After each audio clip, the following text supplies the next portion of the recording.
hozzájáruljanak mindenfajta feltétel megkötése nélkül, anélkül tudnák azt, hogy honnan, hová viszik, milyen technológiát fogják feldolgozni, hová fog menni a szennyvíz, hozzájárulni a tányának nyitásáról,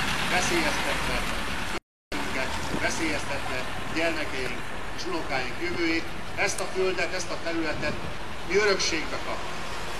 Örökségbe kapjuk azért, hogy továbbadjuk gyermekeinknek, unokáink, és nincs jogunk ahhoz, hogy tönkretegyük ezt a virágzó vidéket.